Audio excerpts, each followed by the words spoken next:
নবী ডাকতে বলেন, আবু বকর তুমি এমন বিচলিত হইতেছো কেন? ব্যাপার কি?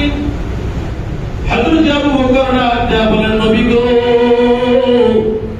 আমি যখন সামনে যাই আমার মনে হয় না জানি পিছন থেকে আপনার উপর কাফেররা আক্রমণ করে, আবার যখন পিছনে আসি আমার ভয় লাগে না জানি ডান থেকে আপনার উপর আক্রমণ করে দৌড়ে নিয়ে যায়।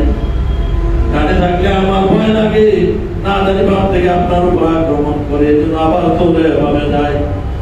সাহাবায়ে কেরাম রাসূলকে কেমন বেশি ভালোবাসতেন আমার ভাইরা। সাহাবায়ে কেরাম রিদওয়ানুল্লাহি আলাইহিম আজমাইন নবীকে নিজের জীবনের চেয়ে বেশি ভালোবাসতেন। এজন্য আল্লাহর হাবিব বলেন, লা ইউমিনু আহাদুকুম হাত্তা আকুনা আহাব্বা ইলাইহি মিন ওয়ালিদিহি ওয়া ওয়ালাদিহি ওয়ান নাসি আজমাইন। সহিহ বুখারীর প্রথম খণ্ড 150 নম্বর ভিতরে হাদিস।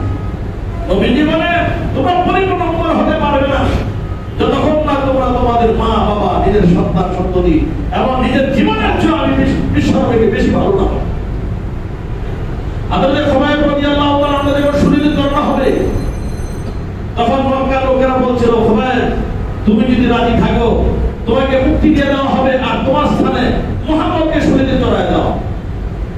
হযরত খুবাইব বলেন, এই মক্কার লোকেরা তোমরা আগুন দেখেছো, অগ্নিকুণ্ড দেখো নাই, সাগর দেখেছো, সাগরের ঢেউ দেখোনি, তোমরা নবীর সাহাবীদেরকে দেখেছো কিন্তু নবীর সাহাবীদের কলিজার ভিতরে নবীর প্রতি কি পরিমাণ প্রেম ভালোবাসা আছে সেটা দেখো নাই।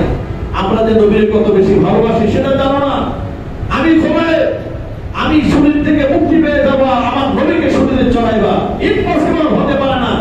আমি আমার শরীরে আমার জীবন দিতে আমি রাজি আছি, কিন্তু আমার শরীরে একটা নবীর শরীরে একটা কাটা দাগ লাগবে, আছর লাগবে, আমি খুবাইব সেটা সহ্য করে নিতে পারবো না। সুবহানাল্লাহ। এরা ছিলেন প্রকৃত আশিক রাসূল। একজন আনসারী মহিলার ভিতরে নবীর কেমন প্রেম ছিল। যেই মাত্র শুনতে মহিলা মুহাম্মদ বহু যুদ্ধের সময় মুহাম্মদ কবর হয়ে গেছে, মক্কাতে খবর ছড়ায় পড়ছে, ভাইরাল হয়ে গেছে, তো এই মহিলা